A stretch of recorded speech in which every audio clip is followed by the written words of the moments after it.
Welcome to A Conversation with History. I'm Harry Kreisler of the Institute of International Studies. Our guest today is David Vogel, who is the Solomon P. Lee Distinguished Professor in Business Ethics. He is also editor of the California Management Review and professor of political science at UC Berkeley.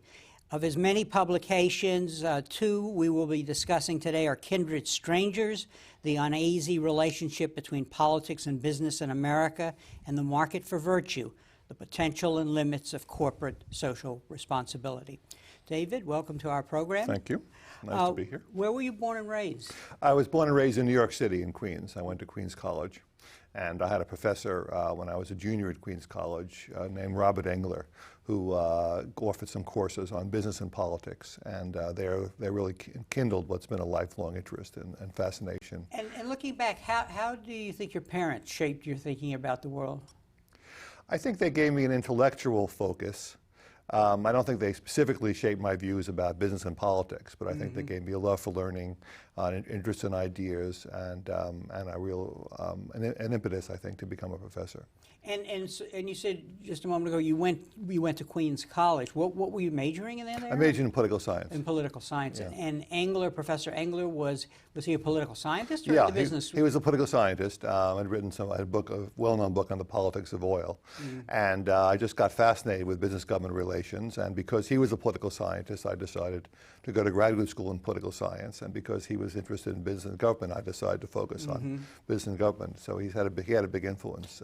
And where along this trail did you pick up this interest, which is also important in your career, of ethical issues? Was that something you got at home? Was it something you got in religious school, or? It was something that came through being in the business school. I I began teaching in the area, and we needed faculty to teach in the area, and then I was one of the few people interested in it. And then, as a result of teaching it, I got interested in it and began to educate myself more about it. So it really grew out of teaching in the business school. So this was actually after you had a position, actually. Yes, very much so. Here at Berkeley. Right. And in graduate school, what was your focus besides business government relations, or had the bug gotten you by that time? Yeah, no, it had. I majored in, my specialty was in American politics, and my dissertation was about public hostility to business during the 60s. So it really was my focus there as well.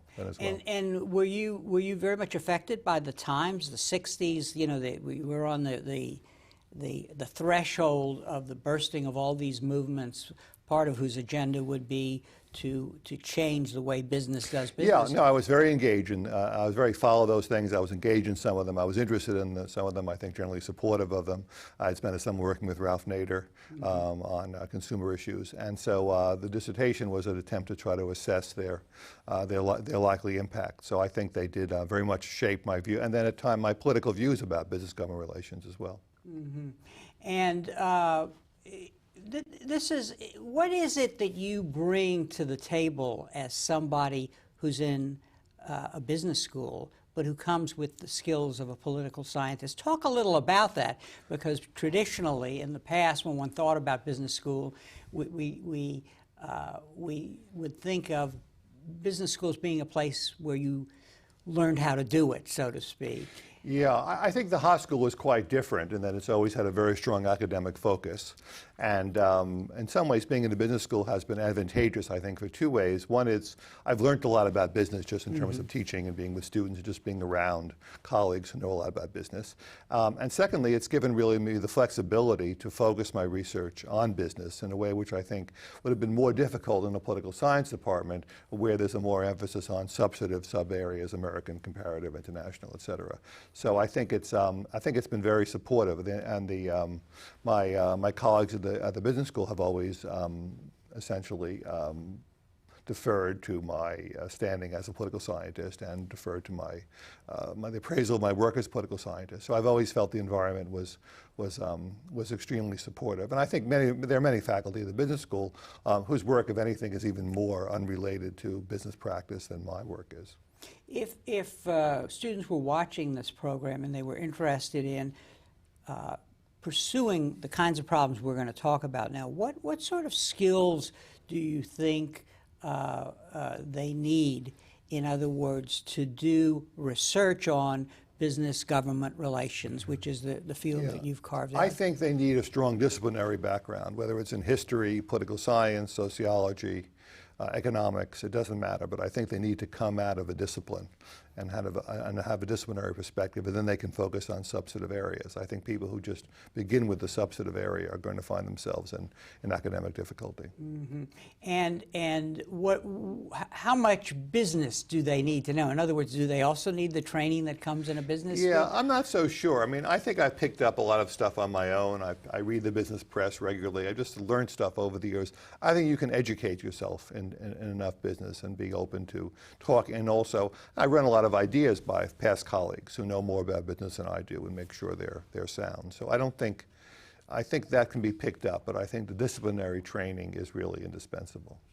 Is it surprising that as important as business is in this country and in other capitalist countries, that there hasn't been as great a body of literature, for example, in political science on this subject? Well, there is. I mean, I think there's a subfield, and if you add up, it's not explicit, but if you add up work on regulation, for example, and various policy areas, and you looked at work on trade policy, work on multinational corporations and the relationship to government. I mean, I think if you looked at a lot of different subfields and add them up, it would look more impressive than it would if you just look specifically at people who do business-government relations. So I think actually there is a lot of literature in political science. I think the one area where there's been less work recently is the whole question of business power, business political activity. That I think has not been a major focus. But even there, if you look at the research on lobbying and influencing government, business is a part of the interest group literature. Business is seen as a part of that. So I think there's more to it actually than you would think initially.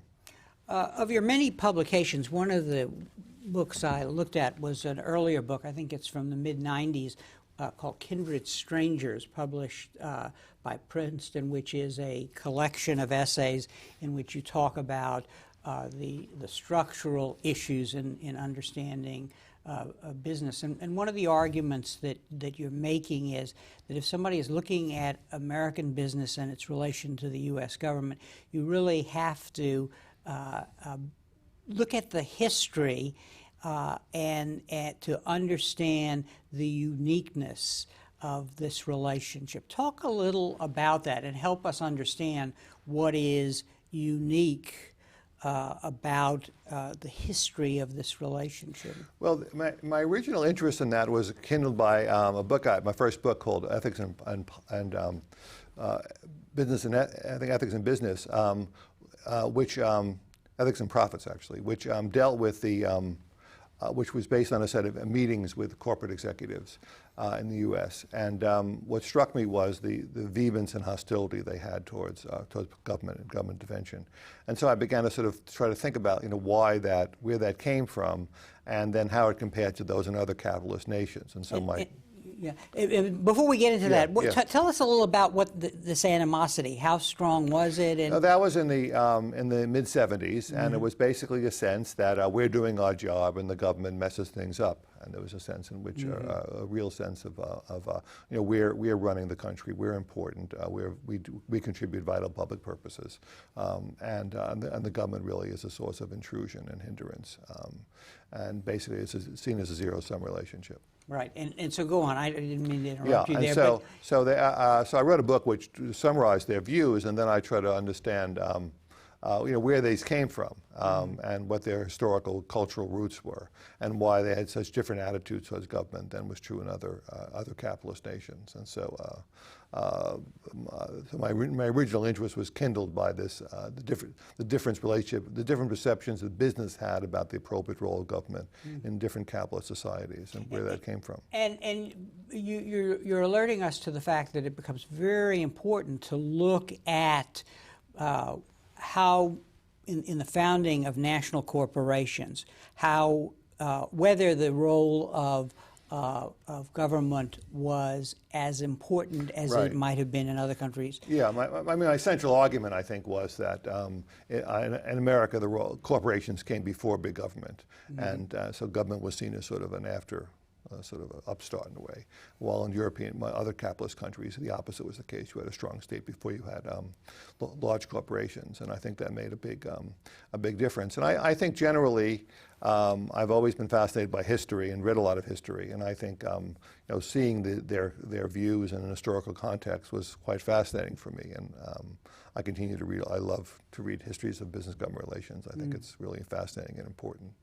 And this is very different from other places that you've studied in the highly industrialized world, other countries, in the sense that government in those places was more of a partner in the original founding. Right. Though I think, if you think of, if I would do that now, I think the world looks somewhat different. I think that, neoliberalism and neoliberal values have become more important in many other capitalist nations. So I think the government still plays a more important role. The dramatic nature of the distinction is probably a little less now than it was 30 years ago when I wrote that. The other emphasis in these earlier essays is on the political culture of the United States, the emphasis on individualism and autonomy, which you're suggesting is there and continues to be there and influences the way not only business acts but also the public interest groups. Yeah, I think there's a sense in which it remains a highly individualistic society, and people want to have structures in which they have a fair amount of autonomy.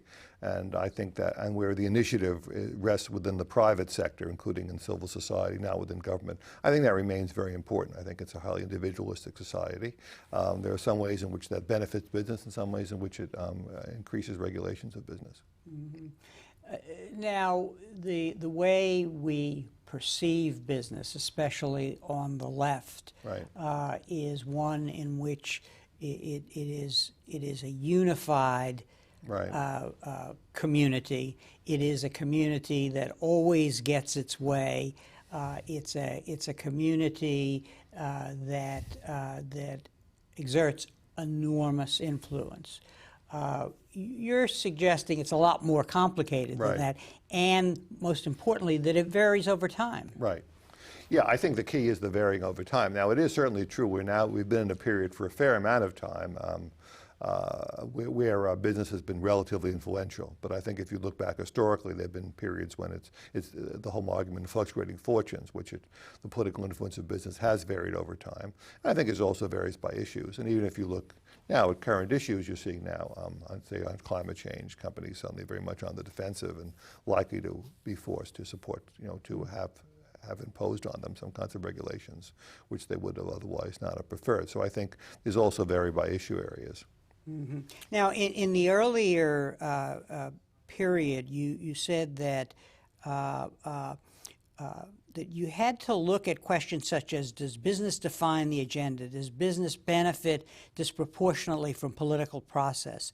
The need for government to keep business confidence, and then the alleged superior capacity of business to mobilize resources. These were several of the factors that you identified right, to actually, over time, explain, well, what's going on here, basically. That is, in terms of their success in realizing their agenda. Yeah, it's something to try to operationalize it. I mean, a lot of what I wrote was within political science, the sort of political pendulum has shifted back and forth.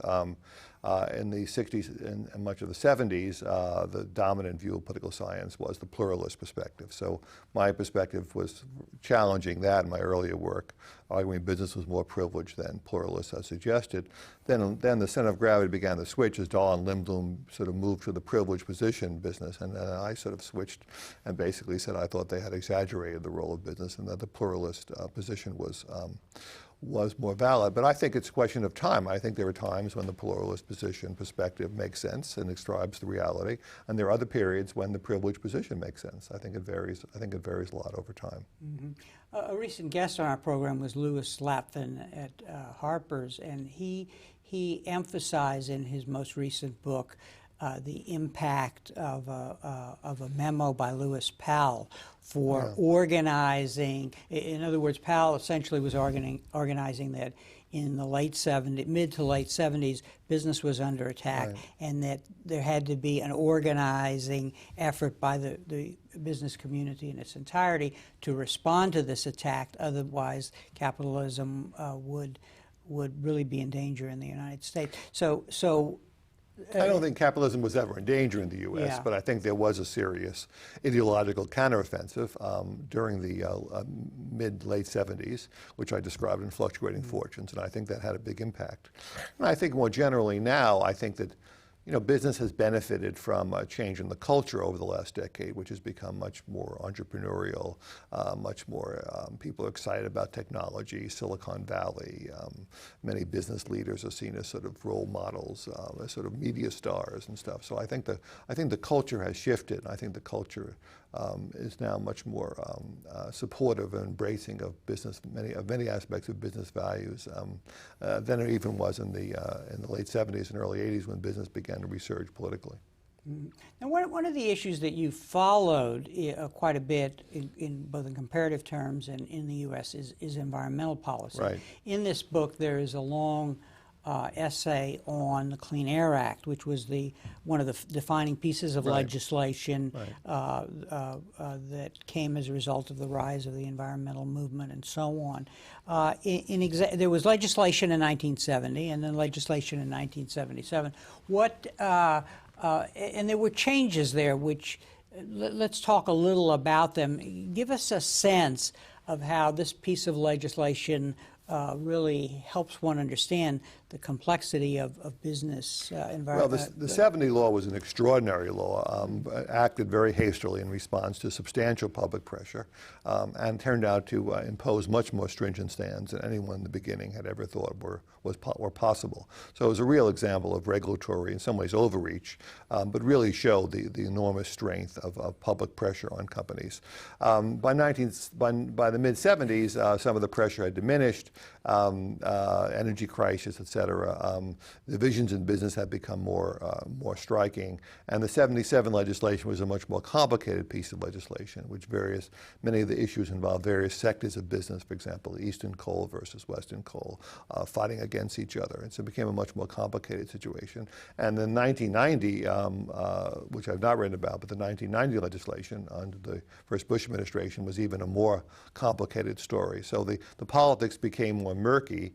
There's some rollback in 77, but at 90 they sort of rekindled. And I think, if you even think about it through today, although we've had no new clean air legislation now for 17 years, the fact is that the regulations on the book continue to be implemented, and in many ways, at least on automobile pollution, which was the central focus of the 70 legislation, continues to be quite stringent in the U.S. And in the case of the automobile emission standards, when there was something of a rollback in 77, you are saying that the key element in this was the fact that the automobile companies were able to create alliances with their unions, basically, who I guess were concerned about the loss of jobs, basically. Yes, that was very important. And I think also the intensity of public anxiety over the issue had diminished somewhat. Surveys showed there was less public concern in the mid-70s. But then in the late 80s, second half of the 80s, the poll data shows public levels of anxiety increased dramatically, and the result is a significant strengthening of clean air legislation through the 1990 legislation. So I think it's both mobilization and public opinion both matter a lot. So that is it the case then that you get a piece of legislation, okay, and then the fight continues? So what then are the key variables? In other words, creating alliances, having public opinion on your side, pressure on individual congressmen? How does this play out, and at what point does it actually move to the bureaucracy, and that's where, you know, the fights are as groups come before the regulatory agencies? Well, I mean, I think the legislation is the most critical because it sets the framework. I think it, you know, now the more that I think about it, I'm doing some more writing in this area, I think public opinion and public pressure plays a very central role. And I think when the public is in a mood or perception where they're willing and eager to have laws enacted that impose more constraints on companies, the government will be more or less responsive. And I think when the public is less enthusiastic, then companies have more room to play. So I think that plays a critical role. When it gets to the bureaucracy, then I think the administration's preferences matter. And the Clinton administration, for example, was always quite ambivalent about environmental standards. Took a long time before they imposed more stringent ones. And why is that? Is that surprising to you? Yeah, it's a little surprising. I think Clinton didn't feel there was a lot of pressure. I think he never cared personally about environmental issues. He never thought they were very important and not a priority for him. I think it is surprising that he didn't do more, actually, given being a Democrat. But I think it was part of his centrist more policies, and the areas where he chose to challenge companies, like on healthcare, were different areas. I think he was more hesitant to challenge them on environmental issues for all sorts of reasons. The Bush administration also administratively on many areas, actually, I think it's been a very mixed record. But I think, and there's been areas of weaker enforcement, but there have also been areas, actually, particularly on air quality standards, in which there's been a strengthening of rulemaking. So it's a complicated story. I think part of what's happened is that rulemaking has become more technocratic, more based on cost-benefit analysis, risk assessments. When those assessments and analyses support standards, the bureaucracy seems to be willing to roll along and enact them. When it doesn't, they're more hesitant. So I think the risk assessment and cost-benefit analysis, by making it more technocratic, sometimes inhibits more stringent standards because the government is less vulnerable to public hysteria, but sometimes also can lead to more stringent policies. It's a complex story. You say at some point in here that, and this is in an earlier period, and I'd be interesting if it's still the same, that in comparing Britain to America, you say American environmental policy, the frequent use of prosecution, its insensitivity to the costs of compliance, its centralization in Washington, its reliance on fixed rules and rigid deadlines, its limitation on administrative discretion. Has this earlier description eased up, and what were the factors that in making that happen? Yeah, no, I think it has eased up. I think intellectual pressures have made a big difference. There's been enormous intellectual critique of regulatory policy as ineffective, too expensive, inefficient, and I think that's had a big impact. I think the declining influence of the environmental movement has had a big impact. Clearly, the Republican control of Congress, essentially since '94, has had a big impact. And on the other hand, Britain has also, the EU has also changed and become actually much more like America, much more centralized. Much more rule-oriented, much more open to public opinion and public pressure. People tell me that my book, National Styles of Regulation, which sort of captured the British regulatory style through the mid-'80s, is now read as an historical piece in a way that people see what it used to be like and how much it's changed under EU pressure. So I think in a lot of ways, the EU looks a lot like America used to look like in the '70s and '80s, and America in some ways looks a little more like Europe was in the '70s and '80s. And what is this the result of? Is this a consequence of globalization, or and with that the kind of internationalization of the environmental movement? No, because if that were true, you'd expect convergence, but in fact, you're seeing divergence only in a different pattern. No, I think it's mostly due to domestic political pressures. I think environmental pressures domestically have been stronger in Europe, given a sense of scares and crises and anxieties and regulatory failures. I think, except, we now see, of course, this major concern about global climate change, although which is quite recent. But I think until fairly recently, environmental issues just have become less salient in the U.S. I think the level of anxieties, the perceptions of policy failures had declined. I mean, I'm now writing a book which tries to explain why, in effect, Europe and America have sort of traded places over the last 40 years. And do you have any working hypotheses that you want to talk about? I think the demand for regulation is critical. That's the public pressure. And I think, but it's in turn mediated by both political institutions. So the EU's role has played an important role, and the federal government's importance has played an enormous role. And then it's also mediated by the party in power. So all the things being equal, even if there's if pressure is the same, if you have administrations and governments in power who are from more conservative political parties, which has been true in the U.S., they're less likely to be responsive to those pressures. And I think in Europe, where you've had political governments in power, and the EU itself, which has been more pro-regulation, pro-environment, they're more likely to be responsive. So my working hypothesis, it's public pressure mediated by political institutions and the preferences of the governing party in power. Mm-hmm. Which presumably also reflects public attitudes in terms of why not always. Yeah. I mean, I think it's fairly rare, actually, that electoral outcomes are shaped by public concerns about environmental issues one way or the other. I mean, it's quite unusual. So they really don't go in sync. Mm-hmm. What does since I read here an earlier work of yours, what does these transitions that we're talking about tell us about your work as a scholar? In other words, how you adapt. Give us a sense of that, how your earlier hypotheses continue to be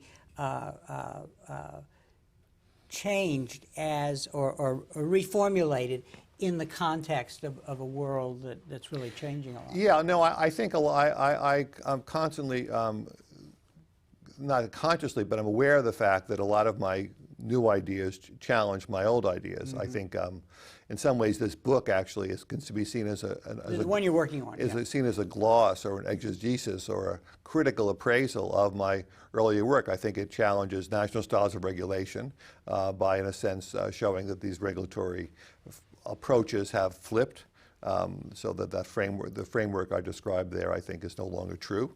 Which I quoted you on. Yeah. I think so. That's interesting. And I also think, fluctuating fortunes.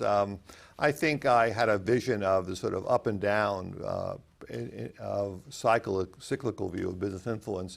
And I think, in fact, business has really been quite influential, amazingly influential, for an extraordinary period of time in the U.S.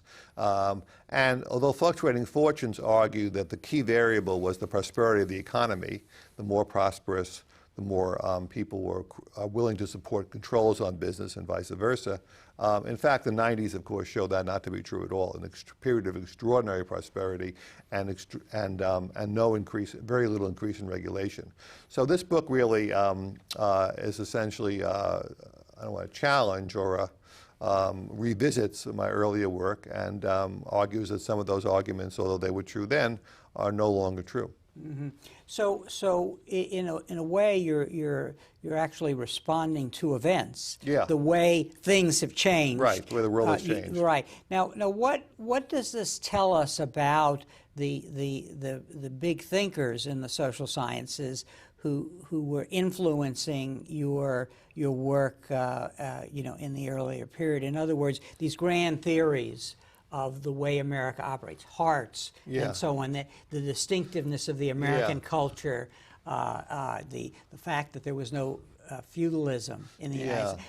So what I'm curious about is, are they more influenced by context than we thought? You've admitted that you have had to change your thinking. Yeah. Do you then have to reassess these great things? It's interesting. I mean, I would not want to think that one needs to reassess hearts. I think there are still fundamental differences between America and Europe. But I think in other cases, I do think that one has to constantly revisit previous perspectives. I mean, if you look at a lot of the a lot of the literature on comparative regulation, which my work was among, a huge portion of literature talking about the distinctiveness of American regulatory style. I think, in fact, it's no longer as distinctive as it used to be. I think that's actually, so that work needs to be challenged and revisited. And help me understand, why is that? I mean, what is changing in the world that is leading to this convergence? No, I don't think it's convergence. Okay, all right. Then it's flipping. I guess is what you would say. In some ways, in Europe and America, yeah, flip. yeah. So in other words, they're adapting features of the other system which emerged out of a distinctive style, or? Yeah, I don't think they were consciously adopting each other's system. I think they've just had different events are leading them in that direction. Yeah. I think it's a complex story as to why the American approach to regulation has changed in fundamental ways, which I'm still trying to work through. But I do think something fundamental began to happen in the late 80s, early 90s, et cetera, which has been quite remarkably enduring. And I think Europe also, largely the role of the EU, I think the Single European Act in '87 played a very critical role in the rise of green parties in changing European policies. So I think there's specific political development, and of course in America, the Republican capture of much of essentially of Congress, more or less, since the '94, and the presidency, of course, for the last 8 years. Those, I think, are very significant developments that have had a big impact on each part of the world's approach towards regulation. Now with the climate change pressure, remains to be seen. How America will respond, and America may look. There may be a little more convergence on this issue than one would have, than it's been in the past on other regulatory issues. So we'll see how that plays out. In looking at environmental policy, in what ways has that policy been moved forward by the creation of the community and the European community and so on? In other words, and the enormous apparent success in some areas of Europe's responding to the problems of globalization? Yeah, no, I think the EU has been critical. The EU has a much more pro-regulatory agenda, has had historically, than many European countries. The EU, I think, has served as a transmission belt to transmit the priorities of the greener member states to the less green member states, and thus made all of Europe greener. I think the EU has created a vehicle for domestic green groups to do end runs around their own governments, to go to Brussels directly. I think the European Parliament is probably greener than most European parliaments. So I think the EU itself has played a very critical role. Now, I don't think there's anything necessary, inherent, that the EU has to have a pro-environmental policy. I don't think so. I think I could imagine 10 years from now the EU having a very different set of values. But up until now, I think the EU seems to be very committed. I think other areas were slowing down, the concerns about regulatory backlash, concerns about red tape. But now the Commission is, on climate change is highly ambitious and aggressive. I think the Commission believes that the European notion of European soft power. There's an area where Europe can play a leadership role. I think they're partially playing off America doing less. I think there's just a lot of institutional support for this, and I think Europeans. Europe has now become the regulatory trendsetter and the regulatory barometer for the rest of the world. I think the Europeans like that. I think it gives them a sense of their own importance in the world, a soft power importance, which they relish very much as a counterweight to America's sort of hard power in the global economy. How do you think, or what is your speculation about how this interplay between Europe and the U.S. will play out in pushing environmental policy along for the globe and also impacting the United States? In other words, will we be more responsive to the initiatives that Europe is taking? Well, I mean, up until now, we've not been. The Bush administration is obviously sort of a little more, in some level moving, not so much to the European perspective, but to an alternative perspective on climate change. Kyoto will be expiring, I think, 2012, and so there's a need to obviously to sort of revisit that. So I think it will a lot depend on the next elections in the U.S. enormously, but I would think if the Democrats a Democratic president comes into office, I think the chances are quite good that America will participate in some global agreement on climate change. It probably will be less severe than in Europe, but I think it will be much more restrictive, of course, than we have up until now. And I think the other thing which is going on is that the states are becoming very active, of course, particularly California. And that just as in the 60s when you began to get state regulation and companies said, well, we much prefer federal regulation for uniformity, I think that's playing a big role in driving business support for federal controls. One of the major themes in your work is this question of doing good in the world and getting business to respond to those initiatives. Right. Your book, published by Brookings, The Market for Virtue, addresses these issues. And I would like to talk a little about that and then actually pick up some of the environmental issues. Right. At one point, in talking about the United States, you quote Huntington: "In the United States, the single all-perversive ought rampages wildly beyond the control of the is. The result is a unique and ever-present challenge posed by the gap between the ideals by which the society lives and the institutions by which it functions." I think this is in the earlier book, but it struck me as very relevant to the virtue book, because we are a leader in a way in the world in activist groups defining an agenda. Yeah, I don't think that's true anymore, actually. Okay. You think it's elsewhere? It's coming from elsewhere? I think it's very global. And I think activist groups, NGOs, pressuring firms, are now actually more active in Europe than the U.S.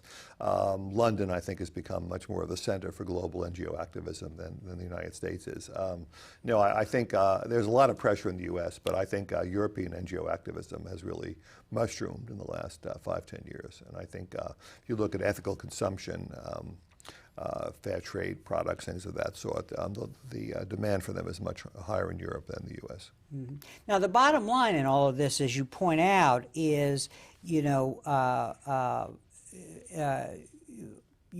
what we're really looking at is the relationship between ethics and the business of making money, which is what business does. Right. And you're suggesting in this book that in a way there is a basic conflict here in how these two things can go together. Yeah, I mean, the book was written because the dominant perspective on corporate responsibility within the business community and by most academics who study it and professionals in the field is that the two go hand in hand, that you need to do well to do good, and to do good you will do well. And I think that's very naive and simplistic. Mm-hmm. I think you can do good and do well, but I don't think being virtuous is either a necessary or a sufficient condition for being profitable. Mm-hmm. And so when one looks at the record, and there, in your book, you actually analyze questions such as the environment, labor practices, and so on, I believe you're saying that in a way the results are evident, but they don't have the broad impact within particular companies or across companies that one might think was the case. Yeah, I think corporate efforts are very uneven. Some is window dressing, some are more substantive. But I think the more interesting question is what the overall impact of the corporate efforts are, not on the companies, but on the problems they're designed to address. And here I think it's very sporadic. I think we don't have a lot of good evidence, but the more we study it, the more we see that there are isolated areas which businesses' corporate social responsibility has made a difference, but they're isolated. And there are many huge important areas where the impact has been quite disappointing. Mm-hmm. And there are various tools that are employed, voluntary agreements and so forth. what is the overall assessment of the tools? Namely, that they don't accomplish what the framers originally intended? I think the problem is that when the tools seem to make business sense for companies, and they can help them deal with risks, improve their supply chains, et cetera, they can work. But when the tools run up against economic interests, when they threaten to impose costs, then I think there are real limits to how they work. So the enforcement is private enforcement is very difficult. It was without legal penalties. And you're talking about now about voluntary all agreements, these codes, for example, to limit the diamond trade and not be buying the diamonds from countries. I mean, these are very hard to enforce. They're hard to monitor without legal sanctions. And their track record is so that basically will only work if the companies and the suppliers and the consumers, buy into them, sort of essentially really believe in their spirit and find it in their interest to work out. And I think that happens fairly rarely. Mm-hmm. I mean, labor standards is a clear example. The fact is that companies mostly care about low costs, and they need to keep their prices down. And that interferes essentially with the ability of their suppliers to treat their workers better. And consumers also, by and large, care about prices and style, not about how products are made. And those are major constraints on, for example, in this very important area, the impact of corporate codes on labor standards. And in fact, there's a growing amount of evidence that those codes, by and large, although they've reduce some of the most flagrant abuses, health and safety, harassment, et cetera. When it comes to areas like overtime, unionization, wages, their impact has been extremely modest. Mm-hmm. And I think what you're saying, you don't get the best result possible, but the second best basically is better than nothing. I think on balance, corporate responsibility, it depends on what your benchmark is. Mm-hmm. I think on balance, it has made the world a better place in many areas. Has it made the world a much better place? No. Is it capable of making the world a much better place? Well, maybe at the margin. Mm-hmm. How does it compare to the role of government? Well, I think when you don't have effective state governance, CSR is a good second best alternative. But when you have effective state governance, then that's much better. Mm-hmm. So what overall here, is it a case that we're getting a lot of symbolic results that may in fact make the wealthier activists in the wealthier countries, they don't necessarily wealthy, that makes them feel better about the implications of their own lifestyle, the products they buy, and so on, or is that too cynical a view? Yeah, no, I think there's a little of that, but I mean, I wish actually there were more of that.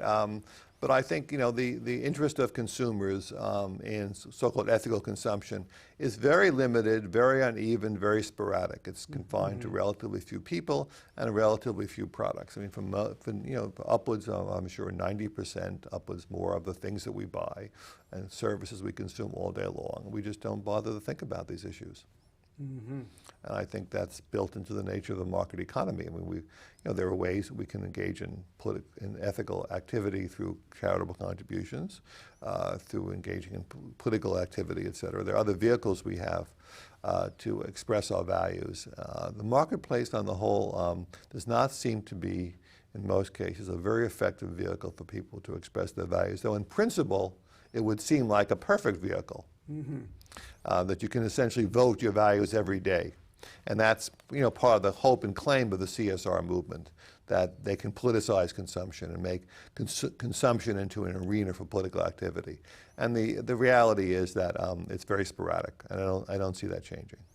Now, to what extent do the Europeans have a better record with regard to their companies in this regard than the United States? I don't think European companies are any better or worse. I think it's across the board. It's pretty stable. I think you have some good examples in the U.S. and some poor and some good examples in Europe. I don't think that and some bad examples. I don't think that European firms are on balance any more responsible or less responsible than American firms. I think the pattern is quite similar. So what is the analysis then of this interplay between activism and the media to make for change? I mean, in other words, at one level, what you're saying, which is analyzing what actually results in, right, is offers a somewhat pessimistic view. Or yeah, I think I'm reasonably pessimistic about the potential of corporate responsibility. I think there are success stories, and there will continue to be success stories. I think they're going to be unusual, sporadic, uneven, isolated. I don't see it as a generic pattern of responsibility. I think if we care about making companies behave better, we need to legally require them to do so. Mm-hmm. And we may, and in some cases we do that, in many cases we don't.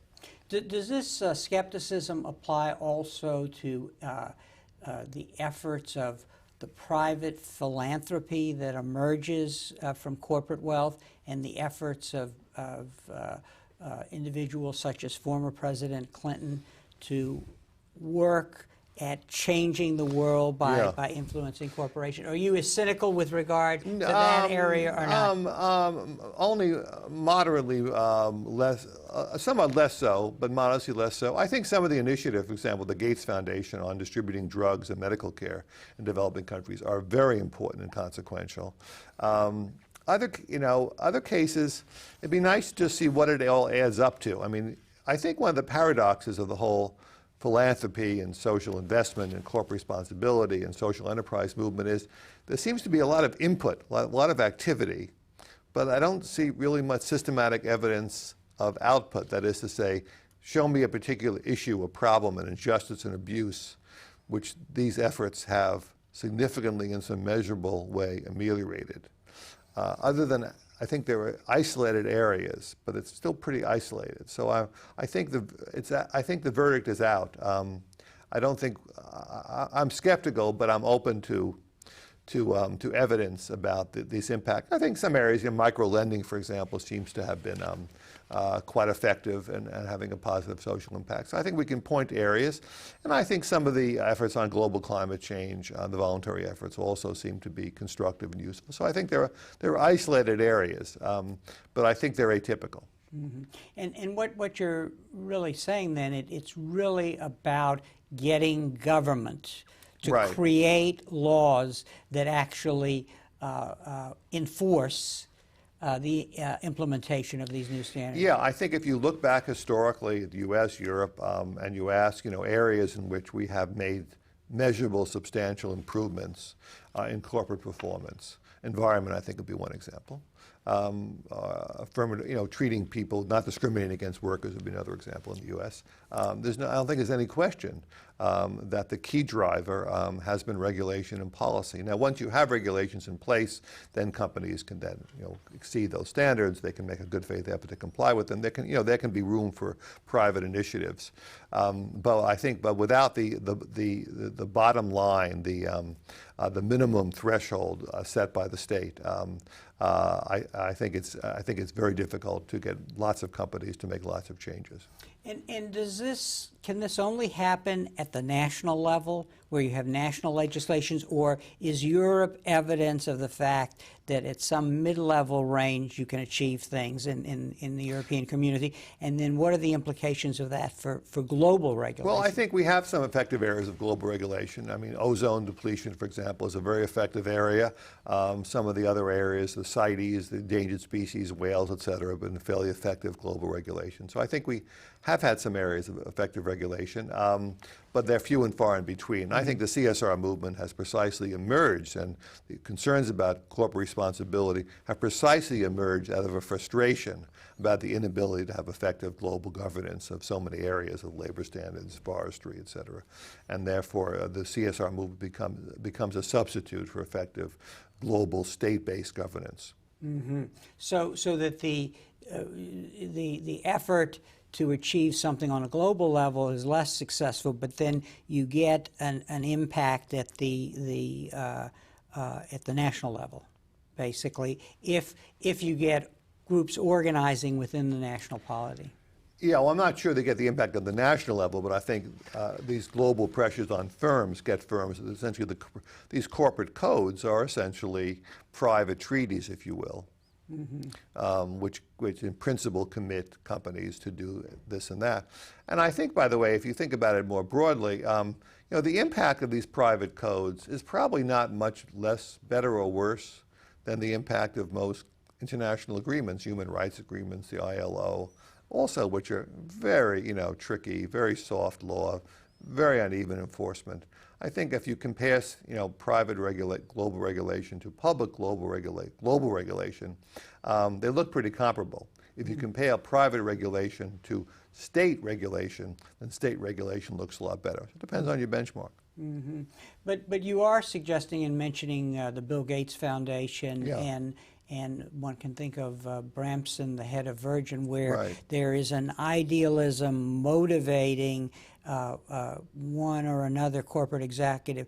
But you're suggesting that the real result comes if it's an identifiable area that they focus on to achieve good, then there are greater possibilities there for something. Yeah, I mean, I think the Gates Foundation is important. I mean, private philanthropy, I think, can play a very important role, but this is not Microsoft, this is Gates. Mm-hmm. So the standard CSR argument is, well, companies will do these things, it'll make them more profitable. But this has nothing to do with Microsoft's profits. Mm-hmm. This is really, the Gates Foundation is in the tradition of Carnegie, Rockefeller. They didn't make a business case for corporate responsibility. They were ruthless, profit-seeking people in their business roles, and they took their resources privately and distributed them in very important ways. So I think private philanthropy at that level has played an enormous constructive role. The impact of Rockefeller and Carnegie on American life, for example, has been extraordinarily positive.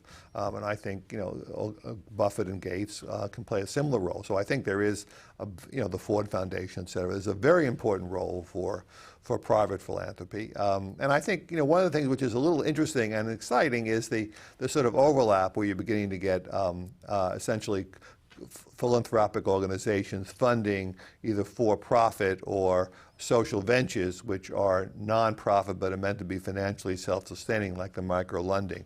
So you are seeing this sort of third, so almost a fourth sector emerging.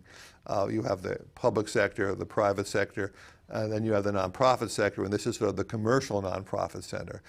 So the Google Foundation, for example, is essentially giving seed money to support business ventures, which will be financially self-sufficient, mainly nonprofit, but will also be, but also have some public impact.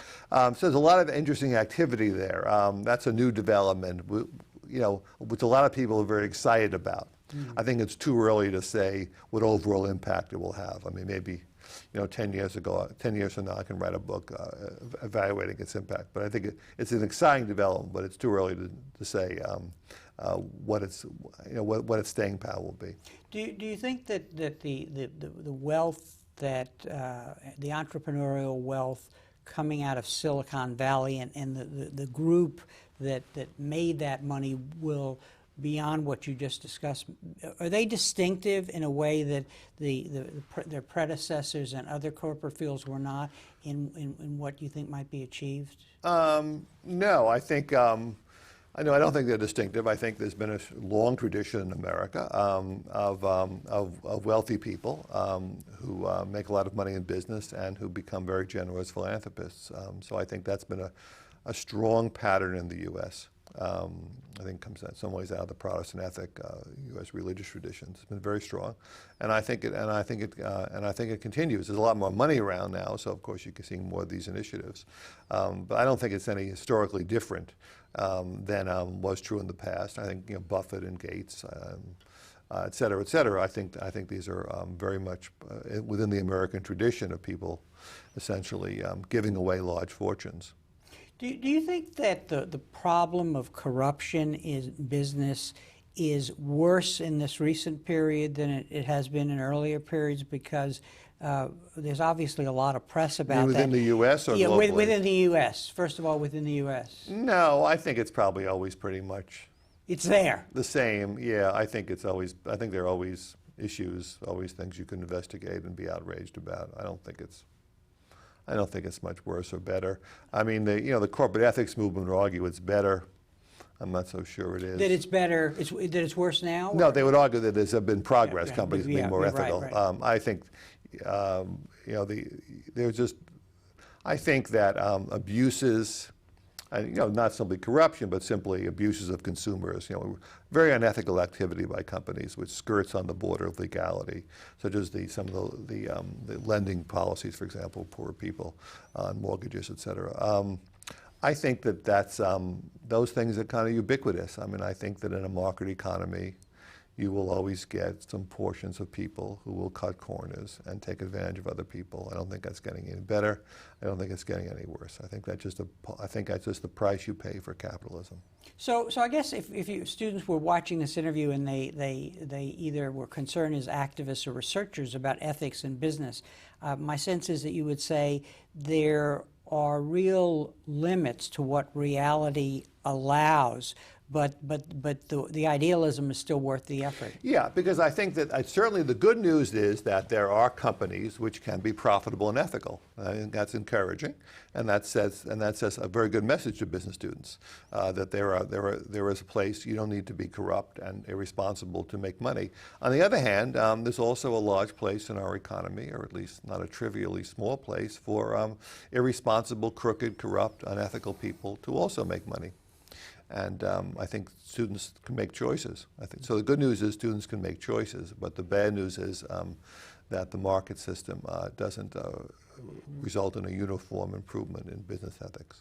Well, on that note, David, which I think it was partially optimistic but partially pessimistic, let me show your book again, The Market for Virtue, which is a good book for people, I think, or students who and others who would be interested in these issues, and it's very helpful in understanding the limits of what can be accomplished. Thank you very much for joining us today, and thank you very much for joining us for this conversation with history.